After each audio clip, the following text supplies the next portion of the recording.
نحمده ونستعينه ونستغفره ونعوذ بالله من شرور أنفسنا ومن سيئات أعمالنا من يهده الله فلا مضل له ومن يضلله فلا هادي له ونشهد أن لا إله إلا الله وحده لا شريك له ونشهد أن محمدا عبده ورسوله أما بعد فإن خير الحديث كتاب الله وخير الهدي هدي محمد صلى الله عليه وسلم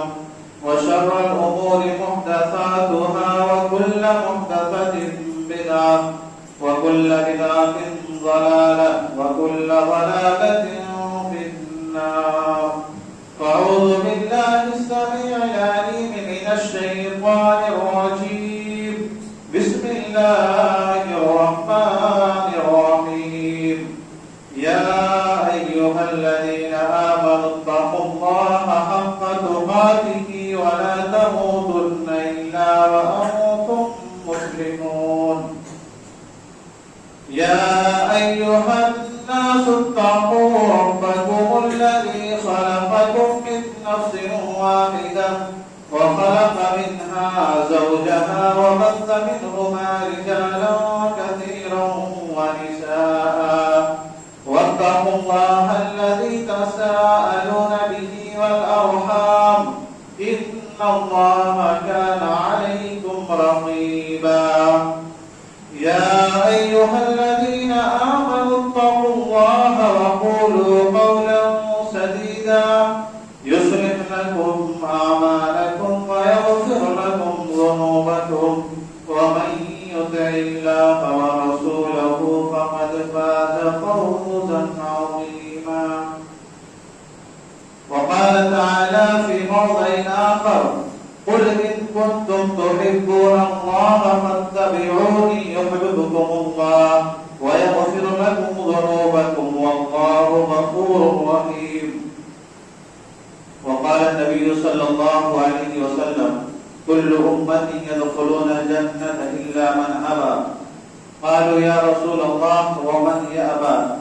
قال من أطاعني دخل الجنة ومن عصاني فقد أبى رواه البخاري وقال الشاعر تعصي الإله وأنت تظهر حبه هذا محال في القياس بديع لو كان حبك صادقا لأطعته إن المحب لمن يحب مطيع تمام قسم کے حمد و ثنا کبریائی اور بڑائی صلی اللہ علیہ شریف خالق کائنات مالک ارض و سما کے لیے ہے. اس نے ہم سب کو پیدا کیا اور ہمیں پیدا کر کے یوں ہی بیکار اور بیجا نہیں چھوڑا بلکہ ہماری رشد و ہدایت کے خاطر ہمیں سیدھی راستہ دکھلانے کے لیے اس دنیا کے اندر بے شمار انبیاء و رسول علیہ السلام کو مبعوث فرماتا رہا بھیجتا رہا. درود و سلام نازل ہو تمام انبیاء علیہ السلام پر خصوصاً ہمارے آخری پیغمبر آخری رسول جناب محمد رسول اللہ صلی اللہ علیہ وسلم پر. حاضرین جمعہ معزز اساتذہ کرام نوجوان ساتھیوں عزیز طلبہ آج 12 ربیع الاول ہے اور ہر سال ربیع الاول کی 12 تاریخ کو نبی صلی اللہ علیہ وسلم کی یوم پیدائش برتھ ڈے جشن عید میلاد النبی صلی اللہ علیہ وسلم کا نہایت دھوم دھام سے اہتمام کیا جاتا ہے. کیا اس کی حقیقت ہے؟ کب سے اس کو ایجاد کیا گیا؟ کون اس کا موجد ہے؟ اور کس نے اس کا جواز کا جائز ہونے کا فتویٰ دیا؟ اور شریعت اسلامیہ میں کیا اس کی حقیقت ہے؟ انشاءاللہ العزیز ان تمام پہلوؤں پر آج کے اس خطبہ جمعہ کے اندر باتیں ہوں گی. دعا رب العالمین سے العالمین تو ہمیں حق بات کہنے ہم سب کو سننے سمجھنے اور اسی کے مطابق عمل کرنے کی توفیق عطا فرما. میرے محترم بھائیوں بزرگوں، ہم انسانوں کی اصل کامیابی اسی میں ہے ہم اللہ اور اس کے رسول صلی اللہ علیہ وسلم کی اطاعت و فرما برداری کریں۔ قرآن مجید اور احادیث نبویہ میں اللہ اور اس کے رسول صلی اللہ علیہ وسلم کی جو تعلیمات آئے ہیں ان کی پیروی کریں، ان کی خلاف ورزی یا نافرمانی نہ کریں، اسی میں ہمارے لیے اصل کامیابی ہے۔ جیسا کہ اللہ تبارک و تعالیٰ نے قرآن مجید کے اندر فرمایا وَمَن يُطِعِ اللَّهَ وَرَسُولَهُ يُدْخِلْهُ جَنَّاتٍ تَجْرِي مِن تَحْتِهَا الْأَنْهَارُ خَالِدِينَ فِيهَا وَذَلِكَ الْفَوْزُ الْعَظِيمُ وَمَن يَعْصِ اللَّهَ وَرَسُولَهُ وَيَتَعَدَّ حُدُودَهُ يُدْخِلْهُ نَارًا خَالِدًا فِيهَا وَلَهُ عَذَابٌ مُهِينٌ کہ جو شخص اللہ اور اس کے رسول صلی اللہ علیہ وسلم کی اطاعت و فرما برداری کرے گا، اللہ اور اس کے رسول صلی اللہ علیہ وسلم کے احکامات کے مطابق اپنی زندگی گزارے گا، یدخلہ جنات، تو رب کائنات ایسے شخص کو جنت کے اندر داخل کرے گا، اس عظیم جنت کے اندر داخل کرے گا جس کے نیچے سے نہریں جاری ہوں گی، خالدین فیہا، وہ شخص اس میں ہمیشہ ہمیشہ رہے گا، وذالک الفوز العظیم، اور یہ انسان کے لیے بہت بڑی کامیابی ہوگی۔ اس کے برعکس ومن یعص اللہ ورسولہ، جو شخص اللہ اور اس کے رسول صلی اللہ علیہ وسلم کی نافرمانی کرے گا، اللہ اور اس کے رسول صلی اللہ علیہ وسلم کے احکامات سے ہٹ کر اپنی زندگی گزارے گا، اپنی منمانی اپنی منچاہی زندگی گزارے گا، یدخلہ نارا، تو اللہ تبارک و تعالی ایسے شخص کو جہنم میں داخل کرے گا اور وہ شخص اس میں ہمیشہ ہمیشہ رہے گا اور اس کے لیے رسوت و عذاب ہوگا۔ ایسا کیوں کیا جائے گا؟ ایسا اس لیے کیا جائے گا کہ دین اسلام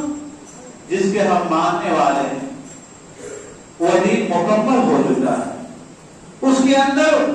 کسی بھی قسم کی کمی اور بیشی کی کوئی گنجائش نہیں ہے،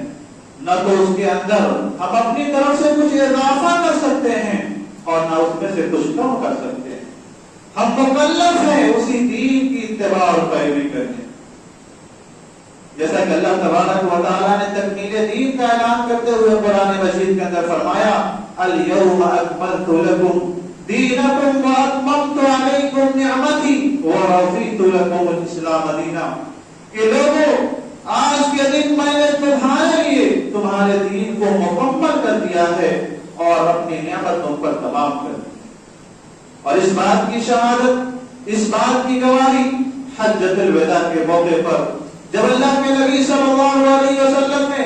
اپنی زندگی کا آخری خطبہ دیا تھا مینا کے میدان میں، صحابہ کرام کی ایک بہت بڑی جماعت تھی، اللہ کے رسول صلی اللہ علیہ وسلم نے تمام صحابہ کرام کو مخاطب کرتے ہوئے فرمایا تھا فَاعْقِلُوا أَيُّهَا النَّاسُ قَوْلِي،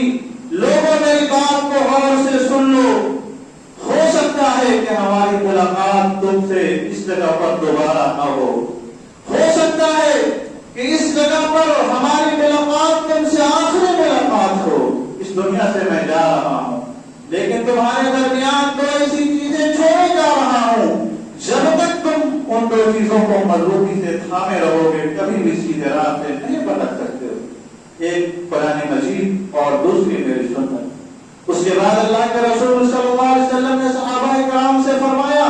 وَأَنْتُمْ تُسْأَلُونَ عَنِّي، اے صحابہ کرام کی جماعت، کل قیامت کے دن اللہ تبارک و تعالیٰ تم سے میرے بارے میں پوچھے گا، اس وقت تم کیا جواب دو گے؟ تمام صحابہ کرام نے بیک زبان ہو کر ایک ساتھ کہا تھا قالوا نشهد انك قد بلغت واديت ونصحت، اللہ کے رسول صلی اللہ علیہ وسلم ہم اس بات کی شہادت، اس بات کی گواہی دیں گے کہ آپ نے اللہ کا پیغام، اللہ کا دین ہم تک پہنچا دیا ہے، جس مقصد سے رب نے آپ کو اس دنیا کے اندر بھیجا تھا آپ نے اس مقصد کو پورا کیا۔ میرے محترم بھائیو بزرگوں، دین مکمل ہو چکا، تکمیل دین کا اعلان خود رب کائنات نے بھی کر دیا اور صحابہ کرام نے بھی اس بات کی گواہی دے دی۔ جب دین مکمل ہو چکا، تکمیل دین کی گواہی رب کائنات نے خود فرمایا، تو اس کے بعد ہماری کیا ذمہ داریاں عائد ہوتی ہیں اس دین کے تعلق سے؟ اللہ تبارک و تعالیٰ نے اس کے طرف اشارہ کرتے ہوئے فرمایا اتبعوا ما انزل الیکم من ربکم وَلَا تَتَّبِعُوا مِن دُونِهِ أَوْلِيَاءَ کہ لوگوں دین مکمل ہو چکا ہے، اگر کامیابی چاہیے اتبعوا ما انزل الیکم من ربکم، تو جو کچھ تمہارے رب کی جانب سے تمہارے طرف نازل کیا گیا ہے تم اپنی زندگی اسی کے مطابق گزارو۔ وَلَا تَتَّبِعُوا مِن دُونِهِ أَوْلِيَاءَ، اور اس کو چھوڑ کر تم دوسرے لوگوں کی اتباع اور پیروی نہ۔ میرے محترم بھائیو بزرگو، ہم مسلمانوں کی ذمہ داری تھی کہ شریعت اسلامیہ جب مکمل ہو گئی، اللہ تبارک و تعالیٰ نے ہمیں اسی دین کی اتباع اور پیروی کرنے کا حکم بھی دیا اور اس کے علاوہ دوسرے لوگوں کی اتباع اور پیروی کرنے سے منع فرما دیا، تو ہماری ذمہ داری تھی کہ ہماری زندگی کا ایک ایک لمحہ ایک ایک پل اسی کے مطابق گزرتا۔ اور اللہ کے رسول صلی اللہ علیہ وسلم نے اپنے امت کو بار بار ڈرایا کہ لوگوں قرآن و سنت کے اندر جو کچھ بھی ہے اس سے ہٹ کر تم اپنی زندگی مت گزارنا، اس سے ہٹ کر کوئی دوسرا کام نہ کرنا، اس لیے کہ شریعت کے اندر دین کے اندر کوئی ایسا کام کرنا دین سمجھ کر شریعت سمجھ کر سوال کی نیت سے جس کا ثبوت قرآن و سنت کے اندر نہ ہو، بدعت ہے۔ اور بدعت بہت خطرناک چیز ہے، اتنی خطرناک چیز ہے بدعت کہ جب بھی اللہ کے رسول صلی اللہ علیہ وسلم صحابہ کرام کو نصیحت کرتے برابر سب سے پہلے اس بدعت سے ڈراتے۔ اللہ کے رسول صلی اللہ علیہ وسلم فرماتے فَإِنَّ خَيْرَ الْحَدِيثِ كِتَابُ اللَّهِ، یہ سب سے بہترین بات اللہ کی بات ہے، وَخَيْرَ الْهَدِي هَدْيُ مُحَمَّدٍ صلی اللہ علیہ وسلم، اور سب سے بہترین طریقہ نبی محترم جناب محمد رسول اللہ صلی اللہ علیہ وسلم کا طریقہ ہے، اور سب سے بدترین چیز دین میں نئی نئی چیزوں کا ایجاد کرنا ہے، اور دین میں ہر نئی چیز بدعت ہے، اور ہر بدعت گمراہی ہے، اور ہر گمراہی جہنم میں لے جائے گا۔ برابر اللہ کے رسول صلی اللہ علیہ وسلم جب بھی صحابہ کو نصیحت کرنا ہوتا سب سے پہلے اس حدیث رسول کو پڑھتے، اور آج الحمدللہ اللہ کے رسول صلی اللہ علیہ وسلم کی اسی حدیث پر عمل کرتے ہوئے جب بھی کوئی خطبہ دیتا ہے یا واعظ و نصیحت کرتا ہے تو سب سے پہلے اس حدیث رسول کو پڑھتا ہے۔ مگر افسوس اتنا ڈرانے کے باوجود بھی ہم مسلمانوں نے مختلف مناسبتوں سے مختلف قسم کی قبیح بدعتوں کو ایجاد کر دیا۔ انہیں قبیح قسم کی بدعتوں میں سے ایک بدعت جشن عید میلاد النبی صلی اللہ علیہ وسلم کا ہے، جس کا اہتمام ہر سال 12 ربیع الاول کو کیا جاتا ہے، جس کا ثبوت خیر القرون جو سب سے بہترین زمانہ تھا، صحابہ کا زمانہ، تابعین کا زمانہ، تبع تابعین کا زمانہ، اس کے اندر اس کا کوئی ثبوت نہیں۔ ہم مسلمانوں کے لیے شریعت اسلامیہ نے دو ہی عیدیں رکھی ہے، ایک عید الفطر اور دوسری عید الاضحیٰ، جیسا کہ راوی حدیث حضرت انس بن مالک رضی اللہ تعالیٰ عنہ بیان فرماتے ہیں كان لأهل الجاهلية يومان في كل سنة يلعبون فيهما فلما قدم النبي صلى الله عليه وسلم على المدينة قال كان لكم يومان تلعبون فيهما وقد أبدلكم الله بهما خيرا منهما يوم الفطر ويوم الأضحى رواه النسائي۔ اللہ کے رسول صلی اللہ علیہ وسلم انس بن مالک رضی اللہ تعالیٰ عنہ بیان فرماتے ہیں کہ زمانے جاہلیت میں 2 دن تھے جس میں لوگ خوشیاں مناتے تھے، کھیلا کرتے تھے۔ اللہ کے رسول صلی اللہ علیہ وسلم جب مدینہ آئے تو کہا کہ تمہارے لیے 2 دن تھے زمانے جاہلیت میں جس میں تم کھیلا کرتے تھے، خوشیاں منایا کرتے تھے، اللہ تبارک و تعالیٰ نے تمہارے ان 2 دنوں کے مقابلے میں اس سے بہتر 2 دن عطا کیے ہیں، ایک عید الفطر اور دوسری عید الاضحیٰ۔ یہ حدیث رسول صاف طور پر بتا رہی ہے کہ ہم مسلمانوں کے لیے 2 ہی عید ہے، ایک عید الفطر اور دوسری عید الاضحیٰ، اور یہ تیسری عید جسے آپ خوب دھوم دھام سے جشن عید میلاد النبی صلی اللہ علیہ وسلم کے نام سے ہم منا رہے ہیں، اس کا کوئی ثبوت نہیں۔ یہ جشن عید میلاد النبی یہ تیسری عید کب وجود میں آئی، کون اس کا موجد ہے، اس تعلق قبل اس کے کہ اس سلسلے میں تفصیلی گفتگو کروں۔ آئیے نبی صلی اللہ علیہ وسلم کی پیدائش کب ہوئی ہے اور آپ صلی اللہ علیہ وسلم وفات کب پائے ہیں، اس تعلق سے کچھ بنیادی معلومات ہم حاصل کریں۔ میرے محترم بھائی بزرگوں، جہاں تک نبی صلی اللہ علیہ وسلم کی پیدائش پر جشن منانے اور نہ منانے کی بات ہے تو اس تعلق سے ہمیں سب سے پہلے یہ جان لینا چاہیے کہ آپ صلی اللہ علیہ وسلم پیدا کس دن ہوئے اور وہ تاریخ کون سی تھی، اور اسی طریقے سے آپ صلی اللہ علیہ وسلم وفات پائے وہ تاریخ کون سی تھی، تاکہ جشن عید میلاد النبی کے نام پر منایا جانے والا یہ جشن پتہ چل جائے کہ یہ جشن نبی صلی اللہ علیہ وسلم کی پیدائش پر ہے یا نبی صلی اللہ علیہ وسلم کی وفات پر ہے۔ پھر محترم بھائیو بزرگوں، جب ہم سیرت اور تاریخ کے کتابوں کا مطالعہ کرتے ہیں تو یہ بات کھل کر ہمارے سامنے بالکل روزے روشن کی طرح عیاں ہو جاتی ہے۔ تمام سیرت نگاروں اور مورخین کا اس بات پر اتفاق ہے کہ نبی صلی اللہ علیہ وسلم جس دن پیدا ہوئے وہ پیر یعنی سوموار کا دن تھا۔ نبی صلی اللہ علیہ وسلم جس دن پیدا ہوئے وہ سوموار کا دن تھا۔ تمام سیرت نگاروں اور تمام مورخین کا اس بات پر اتفاق ہے، اور یہ بات خود اللہ کے رسول صلی اللہ علیہ وسلم کی ایک حدیث سے بھی ثابت ہے۔ اللہ کے رسول صلی اللہ علیہ وسلم سے سوموار کے روزے کے بارے میں پوچھا گیا تو اللہ کے رسول صلی اللہ علیہ وسلم نے فرمایا ذالک یوم ولدت فیہ وانزل الی، کہ سوموار کا دن یہ وہ دن ہے جس دن میں پیدا ہوا اور اس دن مجھے مبعوث کیا گیا، مجھ پر وحی نازل کی۔ تو نبی صلی اللہ علیہ وسلم جس دن پیدا ہوئے وہ دن سوموار کا دن۔ اب تاریخ کون سی تھی؟ تو اس سلسلے میں آپ صلی اللہ علیہ وسلم سے کوئی دلیل کوئی ثبوت نہیں ملتا۔ البتہ تاریخ ابن ہشام کی ایک روایت سے پتہ چلتا ہے کہ آپ صلی اللہ علیہ وسلم عام الفیل میں پیدا ہوئے۔ عام الفیل اس سال میں کہا جاتا ہے جس سال ابرہہ نے اپنے پورے لشکر کے ساتھ خانہ کعبہ پر حملہ کیا، تو اللہ تبارک و تعالیٰ نے اپنے گھر کی خود حفاظت کرتے ہوئے ابرہہ اور اس کے پورے فوج کو نشت و نابود کر دیا، اس کے وجود کو مٹا دیا۔ اس سال کو عام الفیل کہا جاتا ہے، ہاتھی والا۔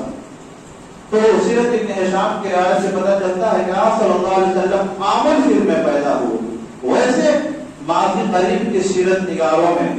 قاضی سلیمان منصور پوری رحمہ اللہ اپنی مشہور کتاب رحمت للعالمین،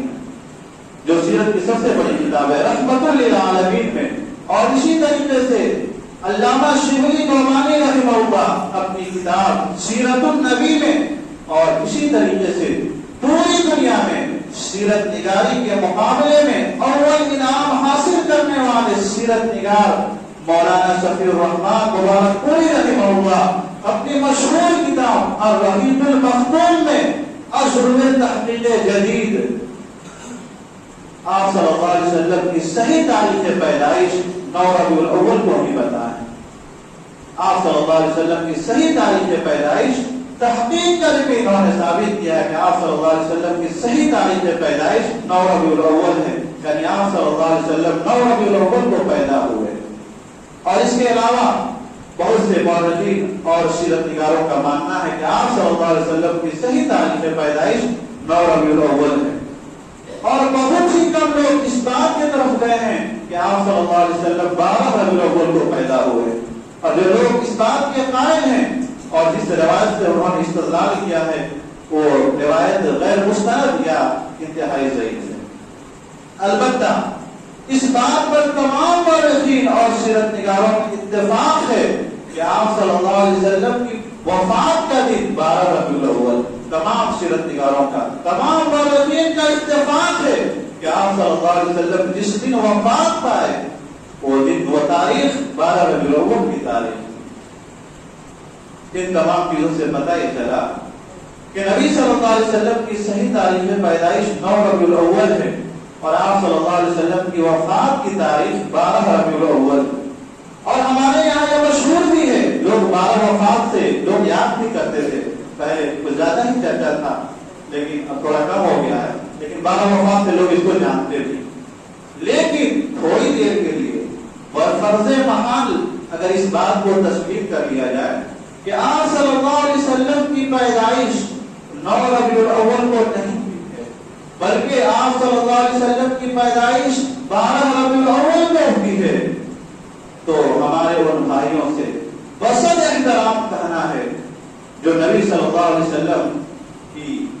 یوم پیدائش 12 ربیع الاول کو نہایت دھوم دھام سے مناتے ہیں، بصد احترام کہنا ہے کہ اگر نبی صلی اللہ علیہ وسلم 12 ربیع الاول کو پیدا ہوئے ہیں تو اسی 12 ربیع الاول کو آپ صلی اللہ علیہ وسلم وفات بھی پائے. یہ یقینی بات ہے, اس میں کسی کا اختلاف نہیں, کہیں ایسا تو نہیں. غیر دانستہ طور پر انجانے میں عشق رسول کا لبادہ اوڑھ کر محبت رسول کی آڑ میں جشن عید میلاد النبی صلی اللہ علیہ وسلم منانے کی بجائے کہیں نبی صلی اللہ علیہ وسلم کی وفات نبی صلی اللہ علیہ وسلم کی وفات کی خوشی تو نہیں منا رہے, کیونکہ جس 12 ربیع الاول کو پوری کائنات کو صحیح راستے پر لانے والے امام الانبیاء جناب محمد رسول اللہ صلی اللہ علیہ وسلم کی وفات ہو رہی ہے, اس دن ہم خوشیاں منا رہے ہیں. جس 12 ربیع الاول کو پوری دنیا انسانیت کے لیے اور خاص طور سے اپنی امت کی فکر میں راتوں کی نیند کو قربان کر کے راتوں رات اپنی امت کے فکر میں آنسو بہانے والے امام الانبیاء جناب محمد رسول اللہ صلی اللہ علیہ وسلم کی وفات ہو رہی ہے جس 12 ربیع الاول کو, آج اسی نبی کی ہم جشن منا رہے ہیں. جس 12 ربیع الاول کی تاریخ آل محمد کے لیے نبی صلی اللہ علیہ وسلم کے گھرانے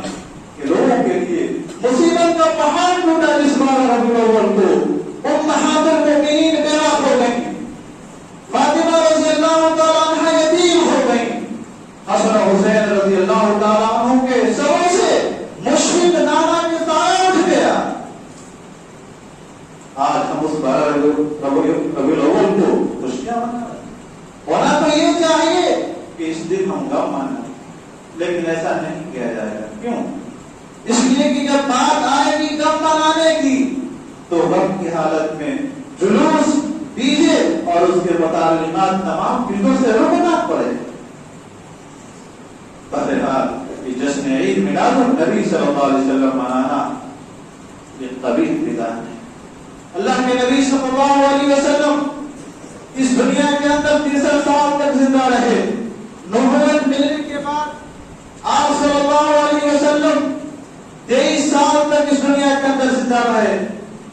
لیکن اس 23 سال میں اگر یہ جشن عید میلاد النبی منانا دین ہوتا, نیکی کا کام ہوتا, ثواب کا کام ہوتا, اللہ کے رسول صلی اللہ علیہ وسلم ضرور اپنا جنم دن, برتھ ڈے یا یوم پیدائش مناتے, صحابہ کو بھی منانے کا حکم دیتے.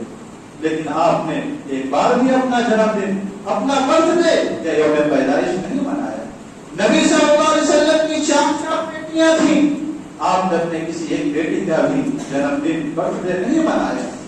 آپ صلی اللہ علیہ وسلم پر دل و جان سے قربانی پیش کرنے والے, دل و جان سے محبت کرنے والے صحابہ موجود تھے. ابو بکر صدیق رضی اللہ تعالیٰ عنہ, عمر فاروق رضی اللہ تعالیٰ عنہ, عثمان غنی رضی اللہ تعالیٰ عنہ, علی رضی اللہ تعالیٰ عنہ, اور اس کے علاوہ بہت سارے صحابہ تھے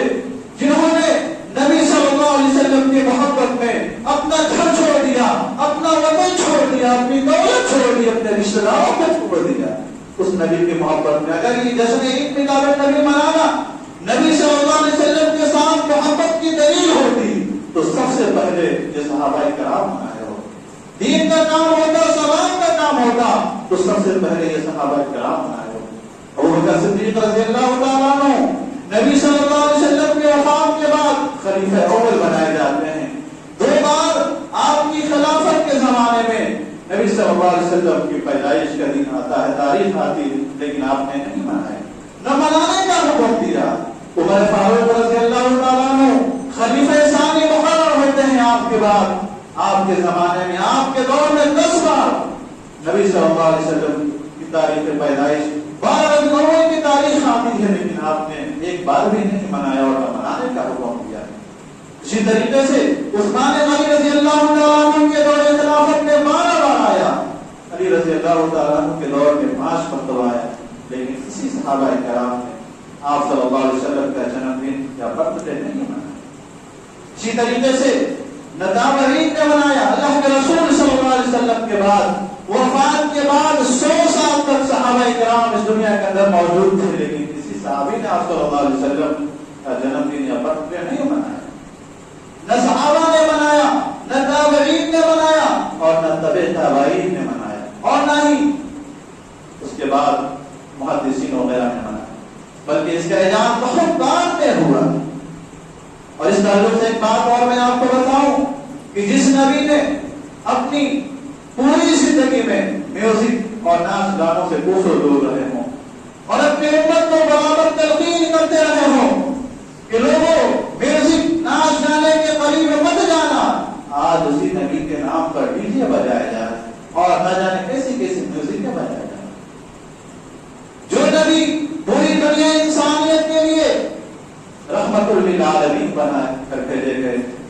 جن کی ذات سے کسی کو تکلیف نہیں پہنچا، آج اسی نبی کے ماننے والے بہت سے لوگوں کے موت کا ذریعہ اور سبب بن رہے ہیں۔ آپ شہروں کا معائنہ کریں، جائزہ لیں، آپ شہروں میں جائیں گے جب جلوس نکلتا ہے 12 اکتوبر کو، اور اگر کسی کو ایمرجنسی میں ڈاکٹر کے پاس لے جانا پڑے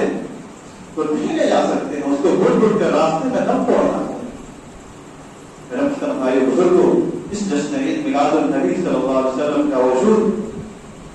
نبی صلی اللہ علیہ وسلم کے وفات کے تقریباً 593 سال، نبی صلی اللہ علیہ وسلم کی وفات کے 593 سال وجود میں آئے۔ نبی صلی اللہ علیہ وسلم وفات پا جانے کے بعد 593 سال کے بعد اس کا وجود آیا، اور اس کا مولد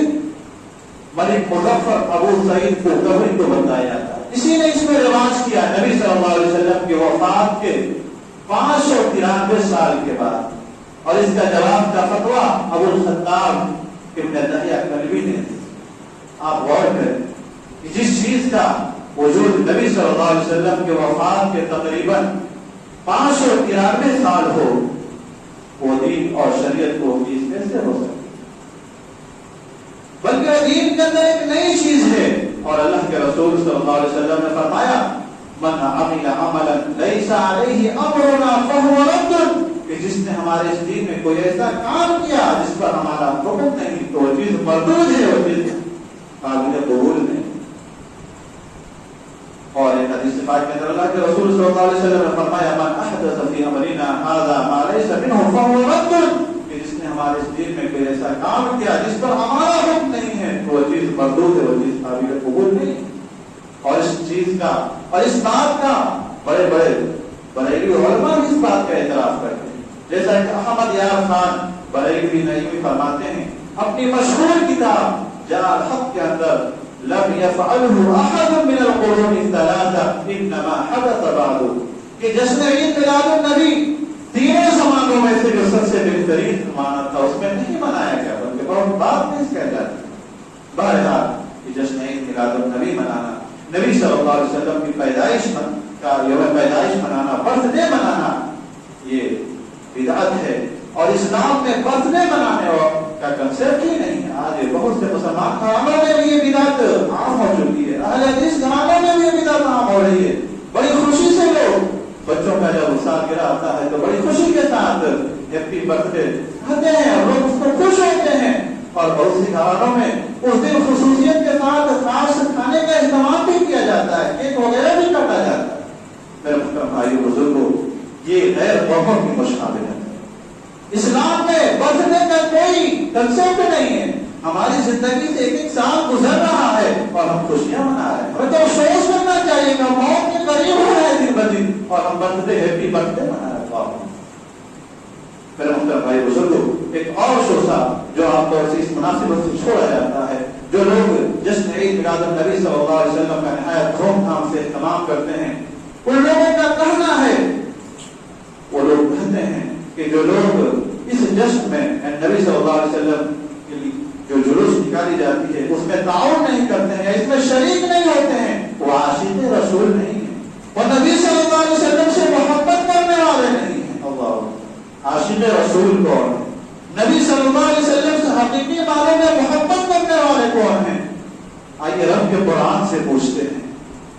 کہ محبت اور اظہار محبت ہے کیا؟ ایک ہوتا ہے محبت اور ایک ہوتا ہے اظہار محبت۔ آپ کو کسی سے محبت ہے، کیسے پتا چلے گا کہ آپ واقعی اس سے محبت کرنے والے ہیں؟ نبی صلی اللہ علیہ وسلم سے ہمیں محبت ہے، لیکن کیسے یہ ثابت ہوگا کہ واقعی ہم نبی صلی اللہ علیہ وسلم سے محبت کرنے والے ہیں؟ آئیے رب کے قرآن سے پوچھتے ہیں. اللہ فرماتا ہے قرآن کریم کے اندر قل ان کنتم تحبون اللہ فاتبعونی یحببکم اللہ ویغفر لکم ذنوبکم واللہ غفور رحیم.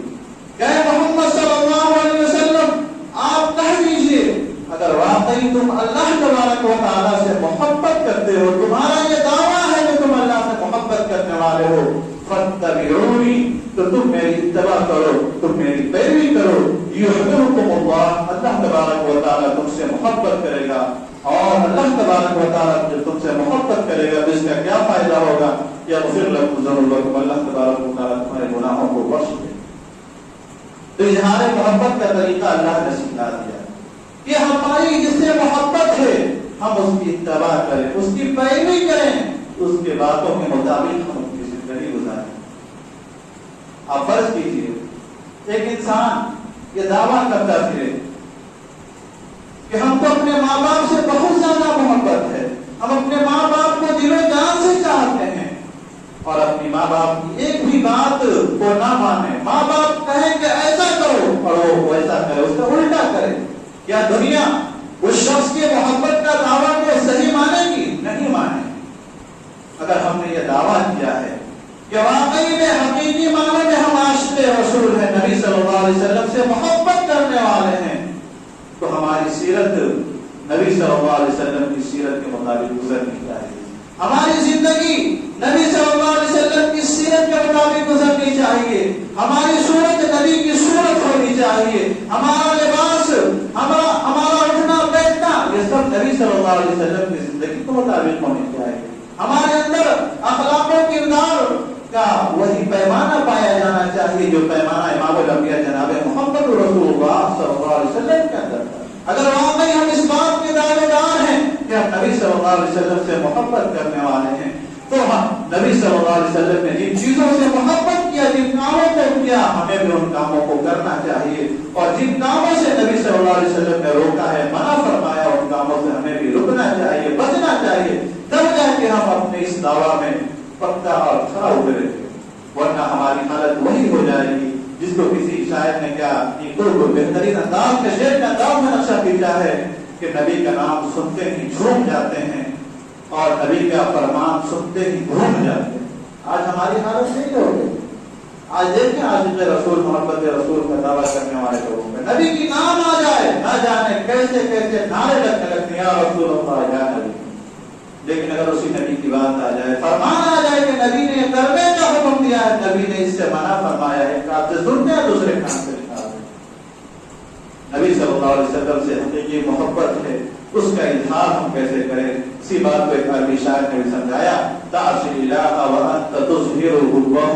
تم اللہ رب العالمین کی نافرمانی کرتے ہو اور اس سے محبت کا اظہار بھی کرتے ہو. ایک طرف تم اللہ کی بات نہیں مان رہے ہو, دوسری طرف یہ دعویٰ کر رہے ہو کہ تم اللہ سے محبت کرنے والے ہو. ھذا محال فی القیاس بدیع, یہ ناممکن بات ہے, یہ انوکھی بات ہے, یہ عقل میں آنے والی بات نہیں ہے کہ جو انسان جس سے محبت کا دعویٰ کرے اس کی ایک بھی بات نہ مانے. یہ ناممکن بات ہے. لو کان حبک صادقا لاطعته, اگر واقعی تمہاری محبت سچی ہوتی, اگر واقعی تم حقیقی معنوں میں تم اس سے محبت کرنے والے ہوتے, لاطعته, تو تم ضرور اس کی اطاعت کرتے, اس کی باتوں کو مانتے. کیوں؟ اس لیے کہ ان المحب لمن يحب مطیع, اس لیے کہ محبت کرنے والا شخص جس سے محبت کرتا ہے اس کا مطیع و فرما بردار ہوتا ہے, اس کے باتوں کو ماننے والا ہوتا ہے, اس کے باتوں پر عمل کرنے والا. انہیں جذباتوں پر اس طرح کے ساتھ میں اپنی بات کو ختم کرتا ہوں. الہ العالمین نبی صلی اللہ علیہ وسلم کی سچی محبت ہمارے دلوں میں ڈال دے, اور نبی صلی اللہ علیہ وسلم سے اور اللہ سے اظہار محبت کا جو صحیح طریقہ بتایا گیا ہے اس کو اپنانے کی توفیق عطا فرما. الہ العالمین ہم مسلمانوں کو اس دنیا کے اندر اپنا عمل کتاب و سنت قرآن و حدیث کے مطابق کرنے کی توفیق عطا فرما اور شرک و بدعات سے محفوظ رکھ. الہ العالمین ہم میں سے جو لوگ بیمار ہیں, الہ العالمین ان کو شفاء کاملہ عاجلہ عطا فرما. الہ العالمین ہم میں سے جو لوگ پریشان حال ہیں ان کو پریشانیوں سے نجات عطا فرما. الہ العالمین ہم میں سے جو لوگ مقروض ہو چکے ہیں, بہت زیادہ قرض کے کرے دبے ہوئے ہیں, الہ العالمین تو ان کی قرض کی ادائیگی کی بہترین کوشش خوبصورت پیدا فرما دے الہ العالمین ہم میں سے جو مسلمان دنیا میں جہاں کہیں بھی پریشان حال ہیں الہ العالمین تو ان کو ظالموں کو ظلم سے نجات عطا فرما ظالموں کو ہلاک و برباد کر دے اور انہیں ہدایت عطا فرما الہ العالمین ہم میں سے جو لوگ صاحب اولاد ہیں اولاد کی دولت سے مالا مال ہیں الہ العالمین تو ان کے اولاد کو نیک بنا صالح بنا نمازی بنا الہ العالمین ہم میں سے جو لوگ اولاد کی عظیم دولت سے محروم ہیں الہ العالمین تو ان کو نیک صالح اولاد عطا فرما الہ العالمین ہم مسلمانوں کو جب تک اس دنیا کے اندر زندہ رکھ اسلام اور ایمان پر زندہ رکھ جب ہمارا خاتمہ